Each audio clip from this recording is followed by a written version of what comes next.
Hi, hello, and welcome to another episode of the Long Ball Football Podcast, a weekly podcast by two brothers about all things football in Portugal. You're listening to myself, Albert, and as always, I'm joined by my brother Barney. How you doing, Barney? How's things? Very good. Feels like the season finishing is just sort of suddenly catches up with you, doesn't it? It's Yeah, like, yeah. wow, this is it. hmm Done. We obviously had is it the, is it the League Cup? How do you say? What's the Taça translation? de Portugal. It's like it's not the league. The Taça de Liga is the League Cup, I guess. This is like Yeah, for the English viewers, I guess it's like the FA Cup. You know, yeah. the main domestic trophy. Which was obviously a nice win for Sporting. Sort of. Mad game. It was pretty crazy. Yeah. Yeah. And Yeah, I should shout out the All Things Alvalade boys. I just was watching the game, so I joined their watch along, and it was quite amusing watching it from their perspective because I think it was quite a controversial game. There was a couple of moments that I don't think Benfica fans were happy about. Yeah. But it's like I felt like I'd formed all my opinions of the league, and then that game happens, and you're sort of like, oh, maybe I don't know. You Do you know, know but what I took from that game, Barney, was that Sporting didn't need to win that game. Like from the fans' perspective, I think the fans wouldn't have cared if they lost that game. yeah, But I think the Benfica fans, like, it really mattered that they lost that game because then it was like, the season yeah, without a major trophy in, at home, and yeah, it kind of ended the season on a bit of a downer, didn't it, really? uh-huh. But yeah, that's football. And we got that. And Bonnie, let's not forget, we got the second leg of the relegation playoff. Well, yeah, well, No, that seems to be dead and buried already. yeah. ABS are 3-0 up against Brazil from the first leg, if you didn't know already. The guy is We a guy got two goals. I've never heard of him. Never heard of him. Honestly, I think that's you know. To be fair to some of the teams at the lower end of the table, a couple of players popped up towards the end of the season. There was that Yeah, striker for Varane. Is it Pavenda? Pavenda, yeah. Couple of last minute goals. Mate, it's when it's transfer season coming up. They're angling for a move when they know their club's going down. You know, I'm a they bit want to, gutted because I think that Vizela kit is gorgeous. Another Kappa kit, isn't it? Absolutely yeah, stunning.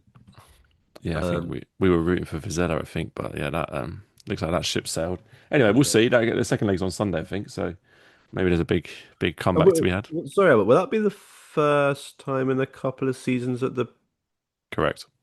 the Liga 2 team won't come up? Yeah, so it'll be the first time the Premier League team has survived via the playoff, if they survive, since it was introduced. And I think this is the Hmm. fourth edition. So since it was reintroduced, I know they did it in the past, but since they reintroduced it, um, yeah. Barney, do you want to explain? So do you want to explain what we're doing today? Well, it's our award show, probably our favorite show of the year, What the viewers can't see is we've got the tuxedos on. of course. Um, I'm Barney's got surprised a that lovely glass of Portuguese red. I say it every time; it's never from Portugal. it's never Portuguese, no. I was thinking about today actually when I got this bottle of wine. I was like, Portuguese wine in England is so shit, man. Someone needs to sort it out. There's a But anyway, gap in the market for an importer. Maybe that could be your dream job. honestly, I just had the thought like, why is there not cheap Vino Verde in England? There's just not. There's like there's none of it. Yeah, Um, no, and I was just about to say about the tuxedos. Like Braga had that armor kit, didn't they? yeah. I know there was that tuxedo kit. Was that like a Spanish team or I Italian think team? so. I think so. It's Spanish. Yeah, but I'm quite proud that I feel like it's quite easy could have happened in Portugal, those sort of silly kits, but we haven't seen too many of them. Although you've got a couple of silly Mm. Moren's kits, I'd say. Yeah, they're that's design though. They're not like novelty. Yeah. Do you know what I mean? No, Yeah. they're nice. They're nice. They're just I wouldn't buy them. That's all that sort of They're for the more discerning. I remember going. Sorry, we're getting so distracted. We'll get onto it soon. But I remember I went to buy that kit in the short-lived Liga Portugal Yeah. store in Matosinhos, and the look on the guy's face when I said I wanted that one, I think maybe no one had got that one before. R.I.P. that shop. That was a great shop. I think it's a Benfica store now, ironically, in Porto, state of the league, innit? All right, should we crack on? We're going to do it. We're going to do it's the Primiera Liga. Sorry, what am I talking about? It's a long ball football awards show. If you've listened to the show before, you would have heard this show. It's our big end of season bash. We are going to hand out such prestigious awards as Player of the Season, Young Player of the Season, Manager of the Season, and the Equipe Revelação, like the best surprising team in a positive sense. You can't quite translate that into English. I think it's a nice little phrase, like the Mhm. revelatory team. It works. And then we'll be doing a team of the season each, and our speciality at the end, a non-big free team of the season. So a team of the season, the best 11 we can come up with, made up of players outside of the top three teams, which is always a bit of fun. So stick around to hear our thoughts. And shall we get started, Barney? And I think uh, yeah, we're not going to beat around the bush. We don't do it like the Oscars and save the best till last. We'll just start with the big ones. Start with the player of the season. So for each of these awards, we've got a number of nominations. We will read out the nominations, kind of discuss them, and then pick a winner at the end. And if you want to get involved, feel free to tweet us, send us a message or whatever you like with your picks. We're always interested to hear you guys' thoughts. So yeah, definitely send those over. But yes, on to the big one, Barney. The Primiera Liga Player of the Season, as picked by the Long Ball Football Podcast. And the five nominations are in alphabetical order: Alvaro Carreras from Benfica, Victor Gyökeres from Sporting, Morten Hjulmand, also from Sporting, Rodrigo Mora from Porto, and Francisco Trincao from Sporting. So three from Sporting, kind of natural, I guess, because they won the league. One from Benfica and one from Porto. Let's start at the top, Barney. Alvaro Carreras, the 21-year-old left back from Benfica, his first season in the Portuguese league. He's strongly linked as we speak with a move to Real Madrid, which I think gives you an indication of how highly he's rated. He's kind of operated at left back, left wing back, also in a back three on the left side. This season, Barney's played 32 games, scored 3 goals and 1 assist. That's just in the league, by the way. So yeah, what do you make of him? Because I think it's been a very positive season for him, first season in Portugal. Yeah, it's been really good. I think it's easy to forget perhaps that the shoes he's filling in Grimaldo. I know it's been a couple of seasons now, Very true. but Grimaldo was at Benfica for such a long time, and ever present really. And when he left, he was like one of their best players. Hmm. I think obviously they're different profiles of players, though. I would say I think I like Carreras on the ball. I think he's very good at passing inside. Whereas you think of Grimaldo sort of getting crossed in, although he likes to come inside as well. I think Hmm. the thing with Carreras is it felt like a shaky start last season. It wasn't sort of favored by Schmidt completely. But then this season, yeah, and I think especially for Benfica, when you compare it to the other side of the pitch at the right back position where they have had to change personnel a lot. Bar's had his issues. Hmm. Arujo's come in, who's obviously a centre back filling in. But Carreras has had a really good season, and I like the transfers rumors about him because I think I feel like Benfica have always had an issue with building up play. If build the way they build up play. I've had that feeling for a couple of years now. Carreras Hmm. feels like he's been a bit of an antidote to that. He's worked really well with Arthur on that left hand side as well. I think that's been a really important partnership for Benfica this season. Um, yeah, and he's just yeah. I mean, I think you forget his age, and really, this is like I know he was on loan from Man U to the Spanish league, and I can't remember what team. Sorry, but realistically, Granada. yeah. But Also Preston North End. oh really? Yeah. I forgot about that. I think the point I'm trying to make is like he's sort of been thrown in the deep end. I would say, like Mm. in terms of starting regularly, and he's done really well. I like. I think he's a really tidy. I think he's a really smart player. I think that's yeah. Because you mentioned the goals and assists. You know, not really Grimaldo's level. Not that it needs to be, but it doesn't really paint the full picture, does it? He's a really clever, smart player. Yeah, I agree. And I think for me, the reason that, because the elephant in the room is that he's in this nomination ahead of Pavlidis, which I think might be seen as controversial. But for me, this was about, I wanted to pick um, a player who's, I think, has been playing at a high level the whole season. Pavlidis was playing well earlier in the season, but I think he burst into life second part of the season. Um, I'm aware of the contradiction with Rodrigo Mora. Don't worry. Slightly hypocritical. But I just thought, for me, it was about a player who has developed really, really well, and at a very young age has made himself one of Benfica's best players, one of their most consistent performers, now one of their most valuable assets. And I think he's playing beyond his years, if that makes sense. Yes. So I think it's been a really, really positive season for Crouch.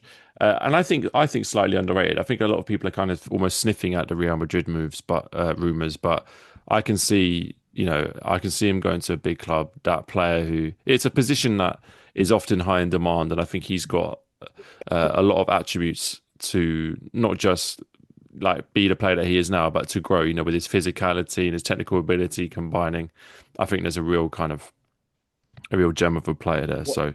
what was that goal he scored in Europe? Was it against Barcelona? He scored a screamer, didn't he?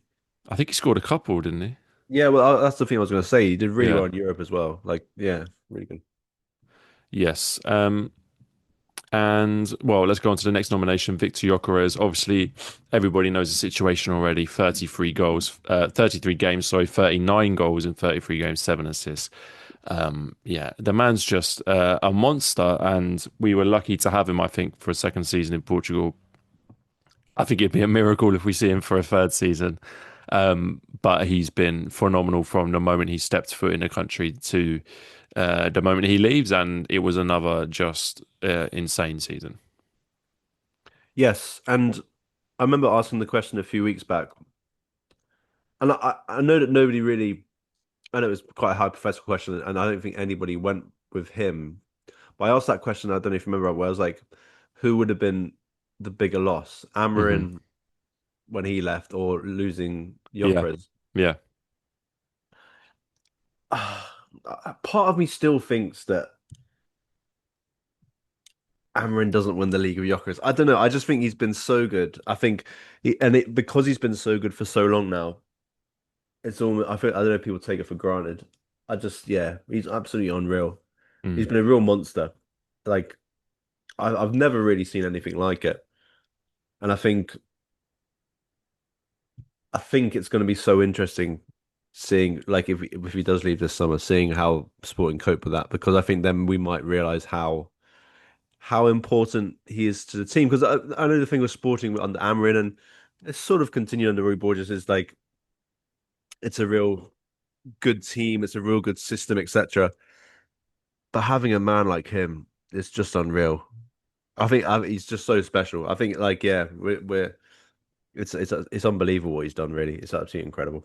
yeah. I mean, we won't dwell on Gyökeres too much because I think it's all been said already. But yeah, I think just for me, yeah, it's just the next thing is seeing where he goes next and what level he can take it to, which is what I'm excited to do. I've loved watching him in Portugal, and I hope he can take it to the next level and show the world everything he can do. Third nomination, Barney Morton Hulmand, the Sporting captain. I think people forget that. This guy is not Portuguese. He's not been in the league for very long, but he's the club captain. He played 28 games this season, scored 2 goals, and got 2 assists. And I think for me, probably one of the unsung heroes of the team. Maybe unsung is not the word because people probably are giving him credit. But do you know what I mean? I think that it's easy for a lot of players to kind of fall behind Gyökeres in the limelight, but he's been really, really instrumental to that team. Yeah, so he's taken the captain's armband off Coates. Um, you know, the figure he was at Sporting. He's obviously navigated the managerial change, and the big part of that was the Bass coming in midfield. But a new midfield partner, and obviously in that 3-4-3 system, those central midfield roles are so important. You just need to do so much. There needs to be so much communication, so much ground covered. He obviously does that, but has guided the Bass through that transition as well. And I think we were crediting Rui Borges for that move a couple of weeks ago, but thinking about it, the Human's role in that, in guiding him, being that partner, you can't really underestimate that. Yeah, he's so good, and for me, I think his leadership is what really stands out, and like everything I've described just there is just yeah, it's been a really tough job if you think about it, and he's done it so well, made it look so easy. Absolutely. And then the last two, well, next penultimate nomination, Rodrigo Mora. Yeah, like I said, maybe it's slightly controversial picking him ahead of somebody like Pavlidis, um, especially when similarly he only really played his best football in the second half of the season. But I wanted to give this young man some recognition because at 18 years old, he's doing fantastic things. This season, he played 23 games, he scored 10 goals and got 4 assists. And I think for me, Barney, the reason that I think he almost stands out more than Pavlidis is because of the way he elevated his team and carried them on his shoulders more so, I think, than a player like Pavlidis at a younger age. And that for me is the kind of the biggest positive about his season. Because, we see these young players in Portugal a lot, Barney. We saw, we had it with João Neves and Vitinha and all these players. The ones that are really special for me are the ones where you see them take on the responsibility and take on the weight of playing for their clubs at such a young age. And I think in many ways he reminds me of João Neves in that aspect.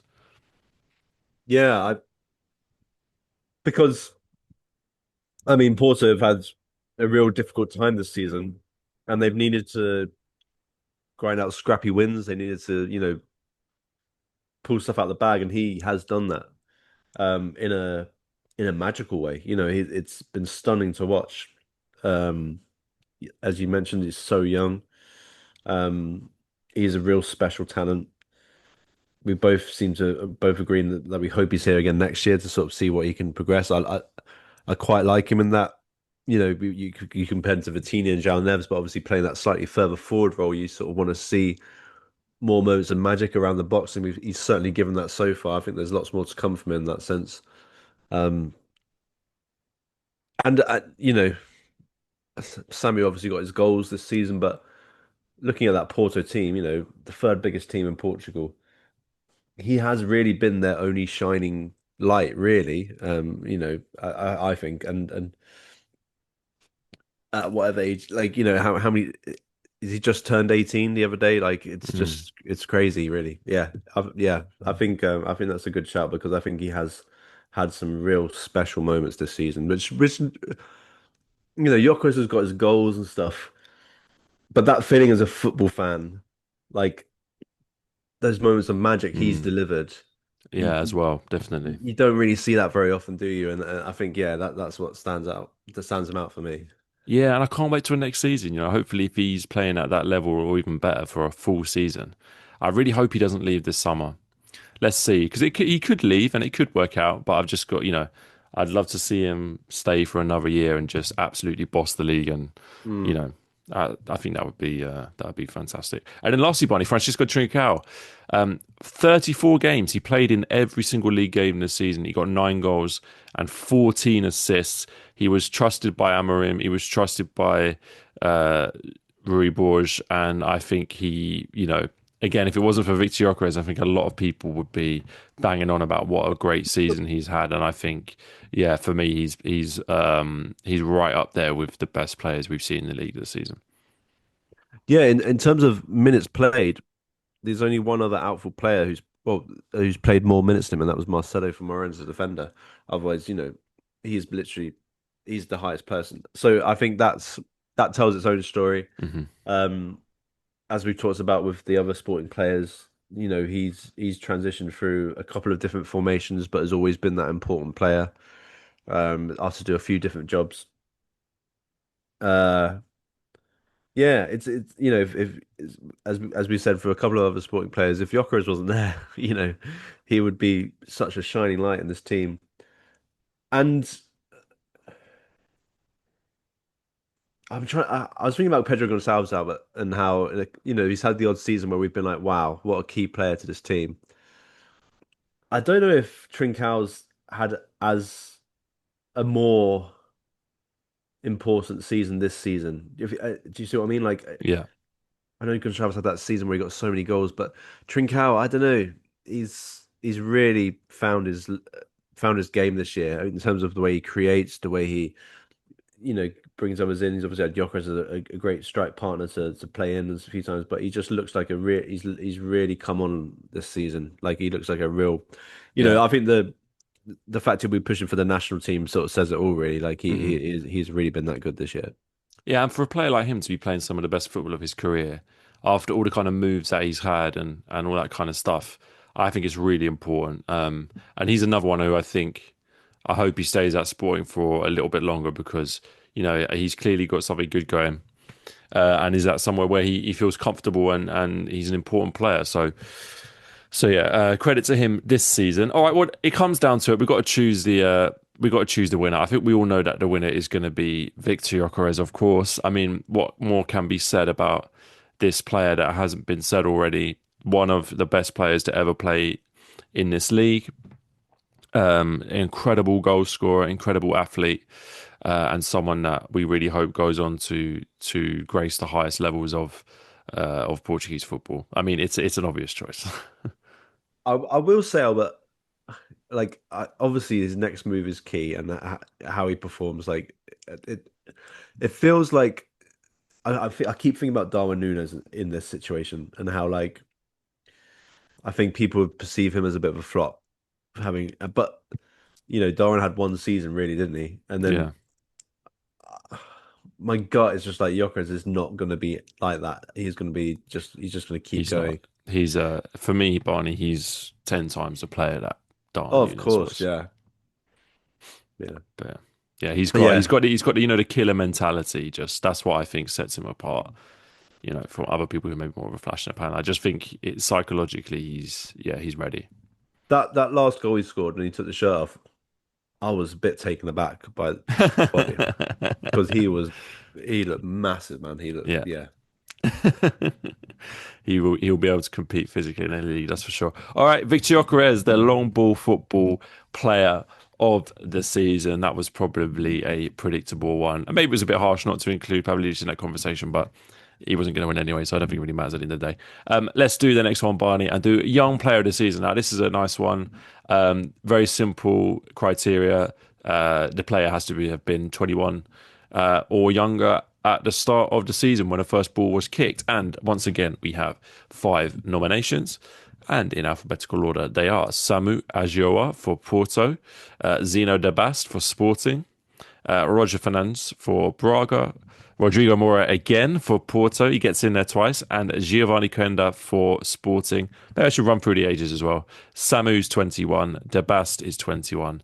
Roger is 19. Rodrigo Mora is 18. And Giovanni Quenda is also 18. So let's start at the top and talk about Samu Agioa, who I think had a very interesting season. I think a very promising season. He scored 19 goals, the joint second highest scorer in the league at just 21 years of age. He got those 19 goals in 30 games in the league. And I think it was a really, really good season for the young Spanish striker. Some people were talking about the fact that he kind of went through some patches where he wasn't playing his best. He was even dropped at some points. But like with all these players, Barney, important to remember these are very, very young players at the early stages of their career. So that it's always going to be kind of there's going to be little things here and there that are not perfect yet. But as it goes, I think Porto can be very happy with their acquisition, and I think he will kick on. And if he can add maybe a little bit of consistency to his game and kind of maturity, which comes with time, I think he'll be a really, really good player. Yeah, I think obviously when the signing came in the summer, everyone was a bit surprised, a bit shocked because he came with so much promise, um, and he's really delivered that first half of the season. I think when Anselmi came in, there was a slight transitional period where he took time to adjust, and I actually think that's goes to his credit because I think he has learned. I think he has changed slightly to sort of fit Anselmi's system a little bit more. He's had to sort of work on areas of his game. He's so instinctive. I think he's so powerful and like you can tell like he just wants to be running, taking a touch and hitting it. Mm. And obviously, we've seen him have to do a bit more this second half of the season, and I think he has, and I think he's learning, and I think he's developed really well. Um, and I think his goal tally is great. I think he's going to be a real top talent. I think if you're looking at the Spanish men's team as well, like he's going to fit in. He's going to fill a hole there that Morata's Yeah. going to leave and stuff like that. And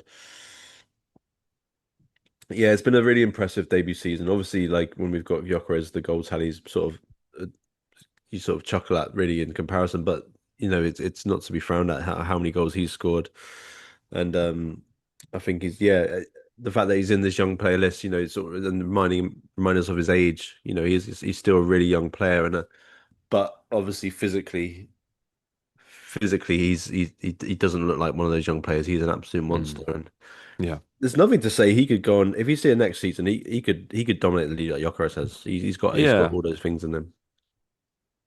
Yeah, I think we do because we do see that type of player do well in Portugal, a kind of a physical striker who's able to physically dominate the game. I think can do very well in this league, and yeah, I completely agree. I think at the moment maybe you call him more of a rough diamond Mm. um, at his age, but I think all the qualities are there to succeed. So yeah, very excited about Samu, and again another one. So I'm saying it a lot, but another one that I'm looking forward to watching them next season and seeing how they develop because I think him and Mora that will come onto are two players that could really grow and be really really important players for Porto next season. The next player, Barney Zeno de Bast, the Belgian defender slash midfielder, 21 years old, played 31 games this season. And I think for me, Barney, the story of the Bast season was about maturity and how he visibly grew and improved as the season went on. He had some shaky moments, I think, at the start of the season, but he grew not only in confidence in the centre back position, which was what he was signed in, but also he showed his adaptability and he was used in midfield. And I think he showed real class and quality in the midfield as well. And I think by the end of the season, De Bast was a real asset to that team because they had the injury problems in midfield. And he's another one who, at 21 years of age, when you think maybe Sporting might be losing a player like Diomande or Inacio, maybe even letting a player like Saint Just go, I think he could be a real, real quality player, more than than he is at the moment, which I think he's already very, very good. Well, the thing for me is those rough patches you mentioned came when he was playing in the back line, and I feel like the moments he stood out has been when he's moved further forward. So I am interested to see what position he takes in the future. Um, because I loved him in midfield, Albert. I just thought it's just my sort of player, and I remember joking about at the time with I think it was Patrick and on the podcast. I can't remember, but I remember joking about saying like there was a thing I can't remember what game, but he did a piece of skill, and I was like, "That's Busquets," Yeah, and we chuckled about it. But I honestly like think that I kept thinking about it because I don't really know. There are obviously players who can do that sort of that turn or that touch, but there's not many, I think that Busquets comparison has just stuck with me because he looks so classy in midfield. And as you said, like it's a real maturity. He's got a real maturity to have been able to cope with that positional change. And as I mentioned before, when discussing Hillman, those two midfield roles are so key in a system like that. Like you have to be on it. You can't let anything slip. You can't make a mistake, basically. Um, so yeah, I think that's been incredible.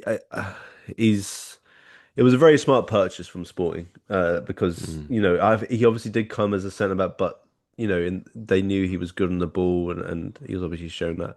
So yeah, I think perhaps looking forward, if he does feel go back into that back line, which as you mentioned, those with the potential departures, he could well do. It's whether he will have that defensive. Well, whether he's able to cope with that defensively because I love him in midfield. I think he's been brilliant. I think it's and we're talking about a player who's never played in that position before, really coming in mm. and having such a good season. He's been fantastic. I think it is a very interesting question about what his future will be like positionally, because I think I still do wonder whether his future is in defence.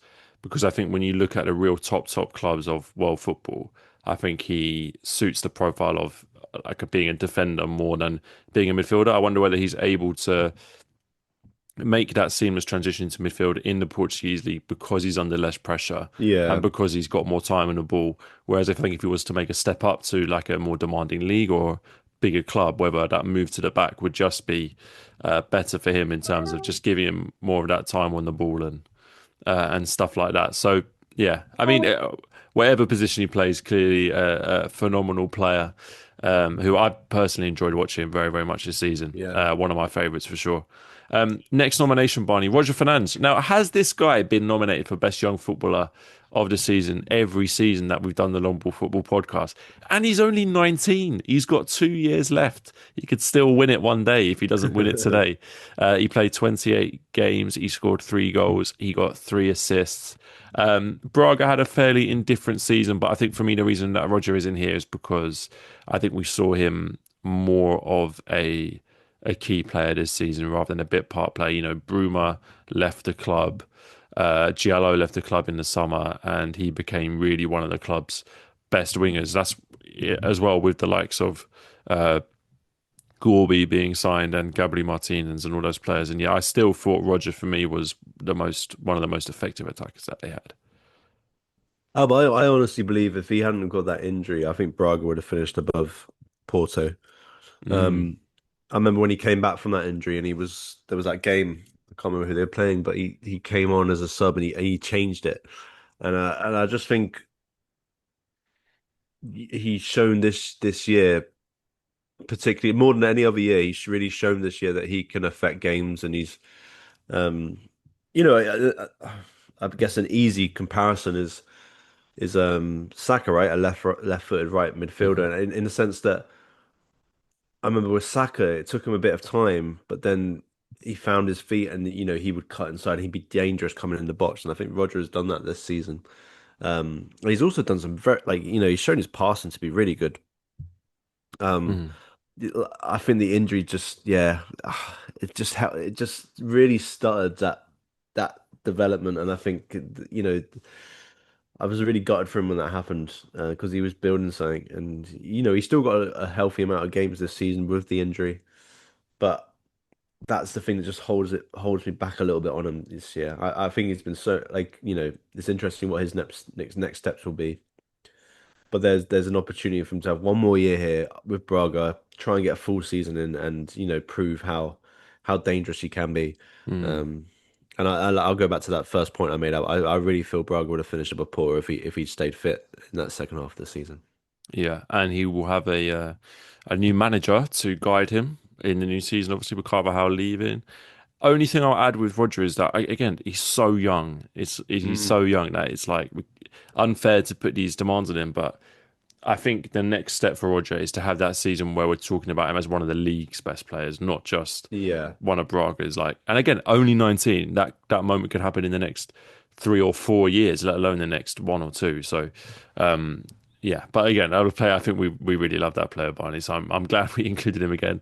Rodrigo Moura, of course, the fourth nomination. I don't know if you want to add anything to what we already said in the Player of the Season nominations, but just a reminder, of course, 18 years old, 23 games, sorry, 10 goals, 4 assists, really came out of his shell towards the second half of the season. And I think that was what kind of impressed the league so much. I think he's already got like a 70 million release clause and all this kind of stuff. So very highly rated player. And then, of course, Barney, Giovanni Kenda, um, 18 years old as well, still so young. And this for me is interesting. Kenda was involved in all 34 league games this season. He made 34 league appearances. That said, he only scored 2 goals and only got 4 assists. So very, very interesting season for Kenda because obviously he burst onto the scene season before. A lot of very, very excited sporting fans when they saw him. And this season, he's played a lot of games and got a lot of minutes. Maybe not got the stats to back it up, but still, for a young player, that in itself, that kind of involvement and trust from all three managers that Sporting had is it says a lot about the player. I think that I think uh, the- it felt like Rui Borges didn't. He moved obviously. Rui Borges sort of was inclined to move him from the right hand side where Amrin were playing him and put him on the left hand side. And Yeah. obviously being left footed, that sort of changed what he was doing. Uh, I think that the biggest credit I can give him really is that like I sort of expected more from him, and we're talking about a kid here, like a proper kid, um, who's played right wing back, left wing back, right forward, left forward, like Hmm. so many positions. I I pray that he. I think he's got more to develop in Portugal. I pray that he comes. Oh, I think he is coming back on loan, isn't he? That's the despite the move to Yeah. So Chelsea. he's moving to Chelsea 2026, but he'll be here next season. Yeah. Yeah, yeah. I think yeah. He's. I don't know what stands out most for me. I think his athleticism is amazing. He's great on the ball, obviously. I think he has the potential to become one of those dangerous dribblers. Like I don't know. He's not like a Lamine Yamal. Obviously, that's obviously the hot comparison at the moment for a young player. But he's got that sort of physicality I really like. Even though, like, despite the sort of he's not the tallest player. Um, I think he's had a really excellent season. And as you mentioned, like the different managers coming in, the different roles he's had to play. I feel like there is a position for him, and I think maybe I'm not. And this is more of a criticism of Rui Borges that I think. I mean, obviously the fact that Trincão's there, but that right forward position, I think is nailed on for him. Exactly. Yeah. It's just that yeah, the situation with the team, and this sort of goes back to the point I'm trying to make. I guess he's just fitted in best for the team always Mhm. actually on Amarin and Rui Borges, and he's always delivered. So a really really special player, and another one whose age is sort of like still a shock every time we mention it. Yeah. I think for me, Barney, I personally I see Kenda's future as an attacker, like a out and out attacker and a goal scorer. Crucially for me, I think that's probably his biggest underused attribute at the moment. Like those stats are so low this season, only 2 league goals. But you're so right to point out that's because there's been no like sharing of responsibility with Trincao. Trincao has taken on all that Yeah. responsibility in a right forward position. And so for Kender, it's been, yeah, can he be a provider from the right wing back or left wing back position, which I think he's been a very useful player, but I don't think he's really thrived as well as he could. I mean, see Kender his development being to add a little bit of physicality, but not so much that he loses the kind of the real pace and the agility. But if he can add a bit more strength to his game and a bit of power behind the shot, I think he could be a really really good, well-rounded attacker. And yeah, he's personally for me, Barney's still one of my favourite young players in the league. And again, only 18, even though we've basically seen him play 2 seasons in the Primiera Liga at this point. So yeah, really, really, really good player. All right, well, now we have to choose. And you know what? This is the first contentious one because the player of the season was a cut and dry Victor Gyökeres win. But this one I think is a lot tighter. Barney, who do you think should be the young player of the season? Oh, this is a hard one. This one, It is. I've, I'm leaning a little bit towards Samuel Albert. I think his goal tallies, and his importance to Porto in that sense. I don't know if that makes him the strongest. Maybe it does.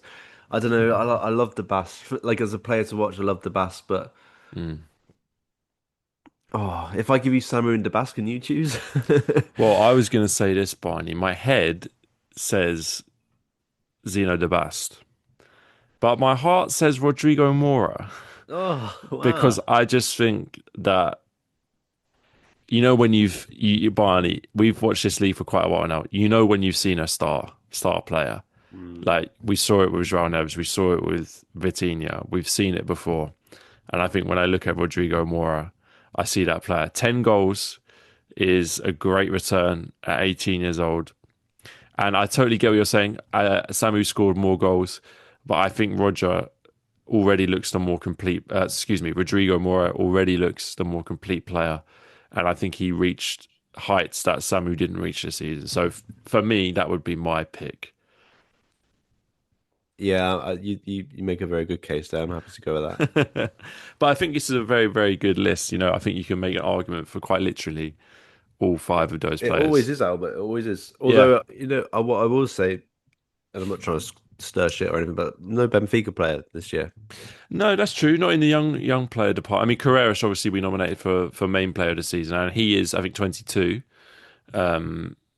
so maybe just out of the age range. But yeah, maybe the in terms of the younger players, they didn't quite have that season, did they? With Mm. the real youngsters coming through, but that can change at any moment, which They had a good few seasons to be fair. they did. Yeah, yeah, exactly. So yeah, I'm sure all the youngsters will come back. All right, well there you go. The second award of the day handed out to Rodrigo Mora, the 18-year-old wizard from Porto.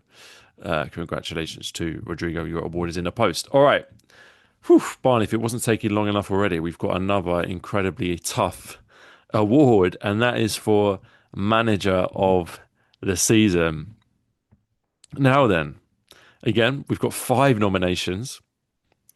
So let's go through them one by one in alphabetical order. We've got Rui Borges, Ian Cathro, Bruno Lage, Thiago Margarito, and Vasco Matos. Now, starting with the first in alphabetical order, Rui Borges. Obviously, again, similar to Yokero's Barney, I think people know the situation already. Came in, replaced Joao Pereira with the task of rescuing Sporting season. And that's exactly what he did. He won them the league, and he did what Ruben Amorim never could, and delivered the domestic double by bringing home the Taça de Portugal as well. So, an incredible first season at the top for Rui Borges. The first silverware in his career. The Primiera Liga followed that up straight away with the Taça de Portugal. So, yeah, it's been a great first season at the top for Rui Borges. Yeah,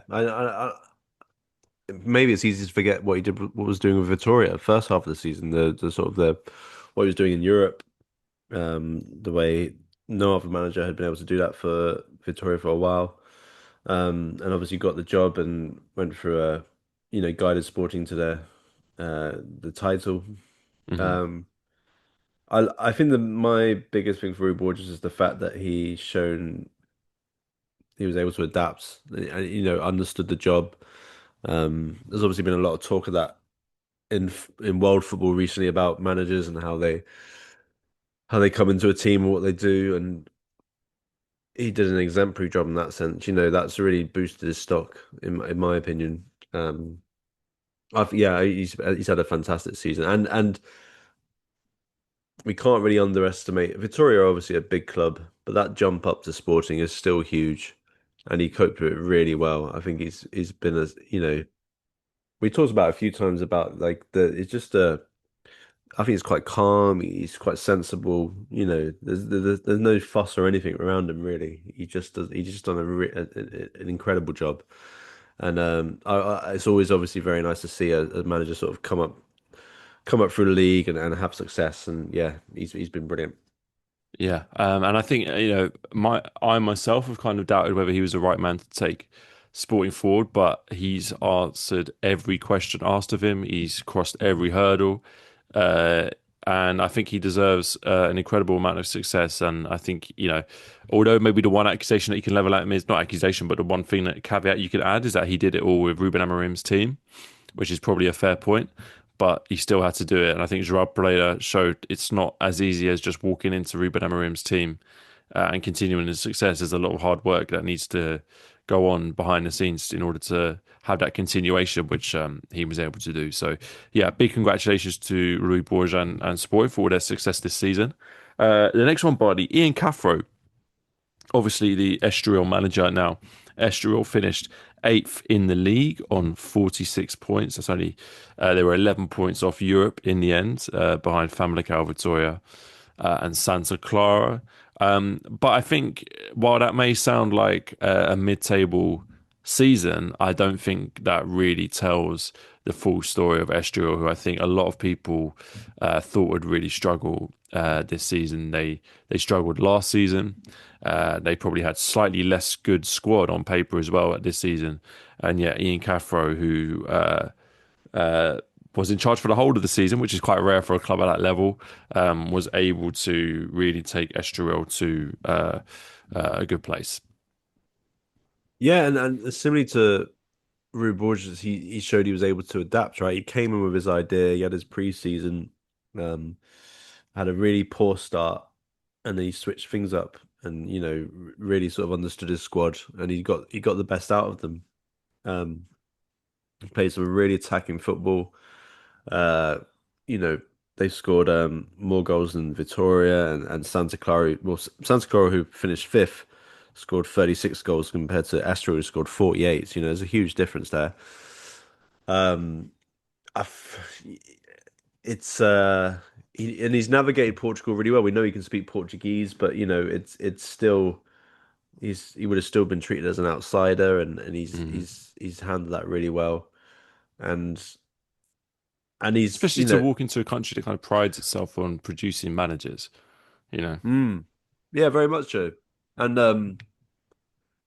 I think what I like is that I think Andrew spoke about it really well on the last podcast we did about how Esther have gone from this team that takes people in on loan, young players from the league, and takes them in on loan and uses their talent to sort of changing it this year and actually identifying players, bringing them in, like so like your Austrian Basher at the back and other players, and Catherine's had to work with them and develop them, and he's done it so well. They haven't had the best defense. You know, they conceded a lot of goals, but that's sort of okay because they've been so good going forward, able to build up, and yeah, I think the thing for me is that I think Astral are very much on an upward trajectory thanks to him, and thanks to the trust that the club showed in him to sort of navigate that, and everything he talks about is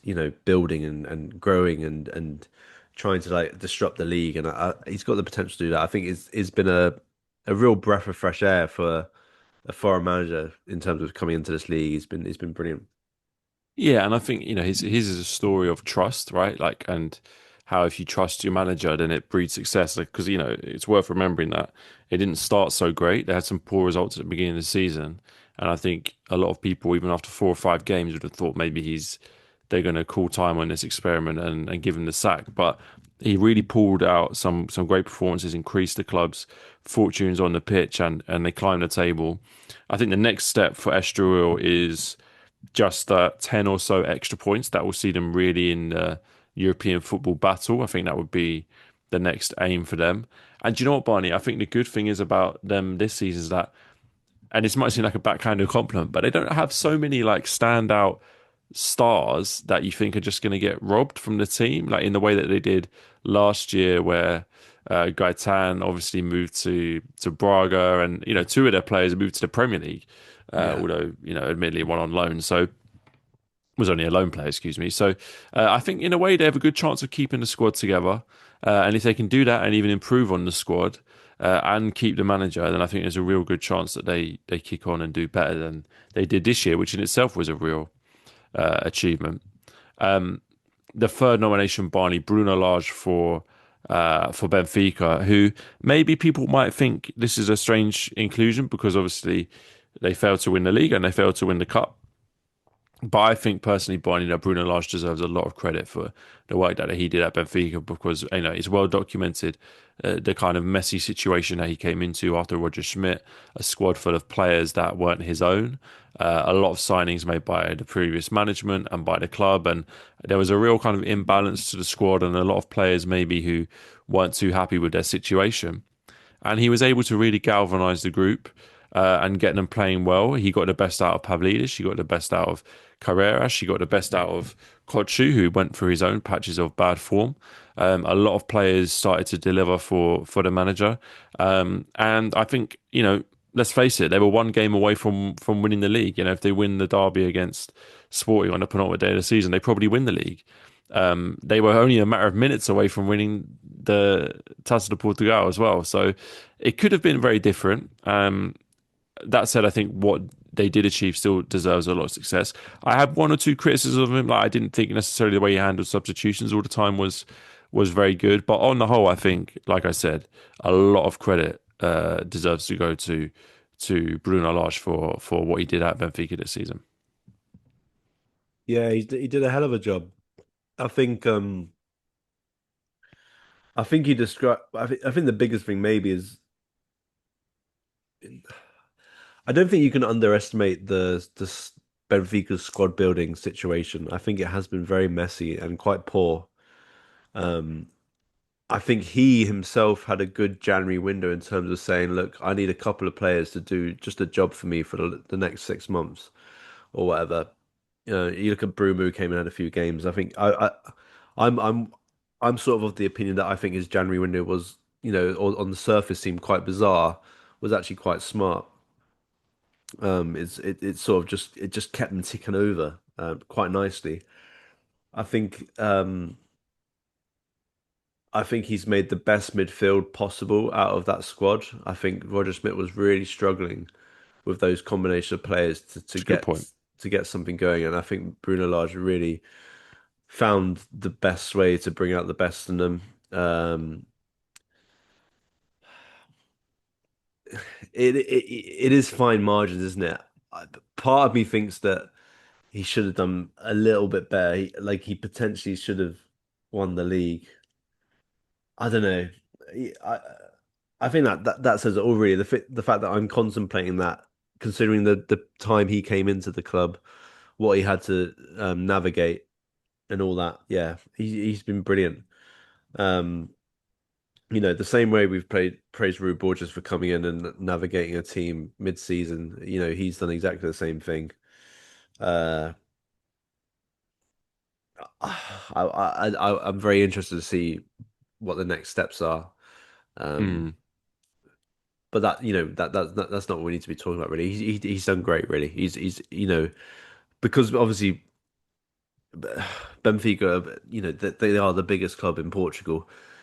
The situation with the fans under Schmidt at that point was absolutely dire. There was a real issues going on, and he came in, he steadied the ship, he gave him a title fight. Um, yeah, he's done a really good job. absolutely. And two left behind, and actually probably two managers that are quite similar in some ways. The first being Thiago Margarito of Nacional, second one being Vasco Matos of Santa Clara. Now, it might seem slightly strange perhaps to nominate a manager of a club who finished 14th in the table with only 34 points. But I think when you look at the context of Nacional and like the club that they are. And I think, Barney, when we did our pre-season preview shows, I think we might have both predicted Nacional to go down. We'll have to dig those out, those predictions, and react to those. That might be a Patreon special, so keep your eyes peeled for that. Um, but I think in that sense, the fact that for me, probably the worst squad in the league, and possibly the smallest budget as well. And the fact that the manager kept them up is a great story. The same manager that got them promoted is the same manager that kept them in the Primiera Liga, and I think it's a real success story of an overachievement. Yeah, I think he's done a really good job. I've I've actually thought that some of those individuals in that team have been brilliant. I think the thing that's kept them going is the system that he's implemented, the Mm. continuity from last season. Um, but it was maybe I don't know when to bring this point up, Albert, but I was going to say I feel like when we've been looking at this season and identifying players from the smaller teams, I don't know if you agree, but it's felt like it's been quite hard, right? And I think the reason for that is because of we're seeing quite a few teams rely on the manager's system. Hmm. And I think this is a perfect example of that. Tactically they've been so smart, so good. Never been blown away by teams. Um, something on YouTube, right? Whenever I go on League of Portugal stuff, the thing that always pops up was what was that Benfica win against Nacional a few years ago? Was it like 11? Was it? It I think wasn't it was 11. 10. I think it was 10. 10-0, right? Yeah, Senior Nacional 10-0. That always pops up. yeah, That wasn't happening this year. Um, yeah, I think it's been a really good season for Nacional. We've seen big teams go down this year. And yeah, yeah. they've never really been in danger. Absolutely. Teams going down with a lot more resources than they've got and a lot more history in the league than they have. So I think, yeah, it deserves a lot of credit. And then the last one, Bonnie, Vasco Matos at Santa Clara. A similar story in a sense that that team was also promoted from the second division last season, also with the same manager. The difference being, Bonnie, that Santa Clara finished in fifth place with 57 points, 3 points above Vitoria And for the second time in recent years, Barney, they're bringing European football to the Azores. And I think it's a really an incredible achievement because they've been up there for most of the season, haven't they? They've been in those kind of top five, six, seven spots.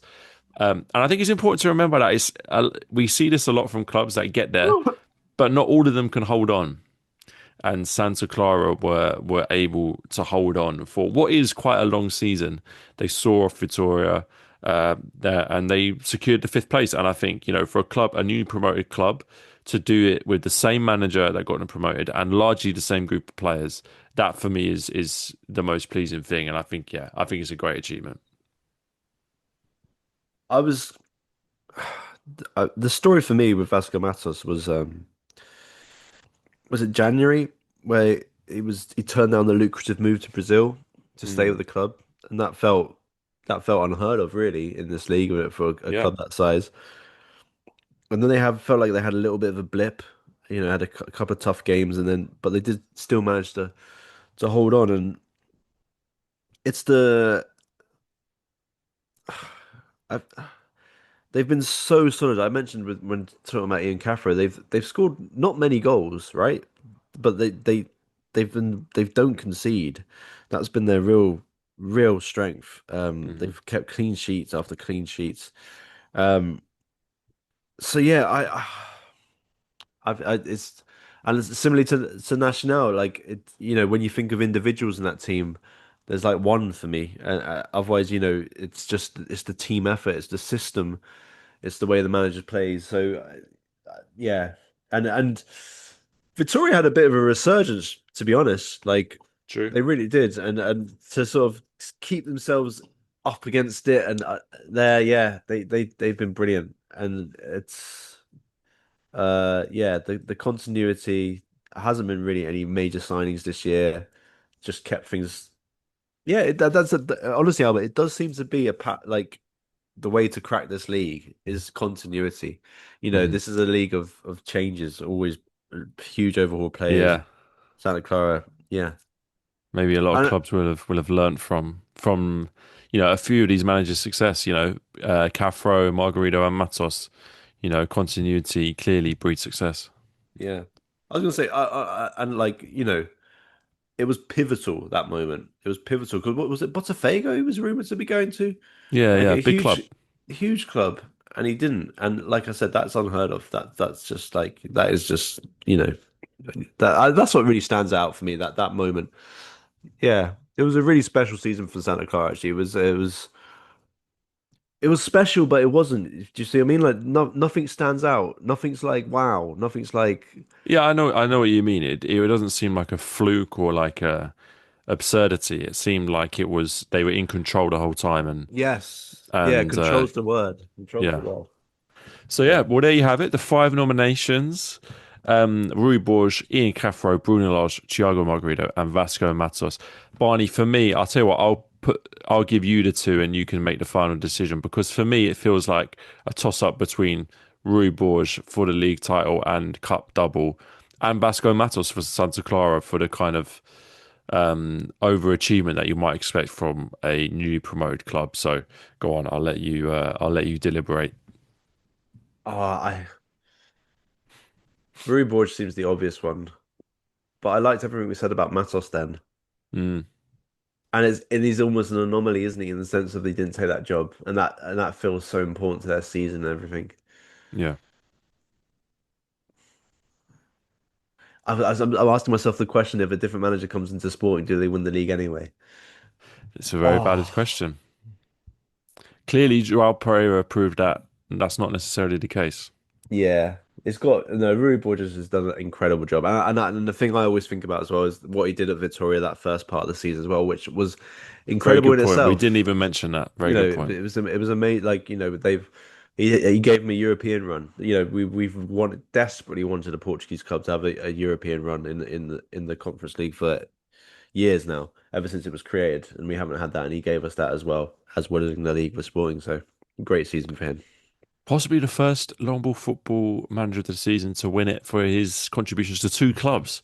But I think it is a very, very valid point and a great choice. So, congratulations to Rui Borges, who wins the long ball football manager of the season. And all right, buddy, let's do the last of our awards. And I think this can be a quick one. The Equipe Revelação, the most pleasantly surprising team. We discussed all three of them just then: Santa Clara, Estoril, and Nacional. So just to run through you again what happened. Santa Clara getting fifth place and European football after being newly promoted. Estoril finishing in eighth after a very, very strong season building under Ian Cathro. And Nacional for surviving on under Thiago Margarito after being newly promoted. All three teams, Barney, stood out, but I think based on what we've just said, surely this one goes to Santa Clara. Oh, well, I don't know.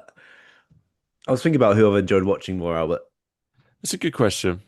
I don't know if that means, but Santa Clara have been the revelation in that sense. Like, coming from Liga 2, I didn't know what to expect.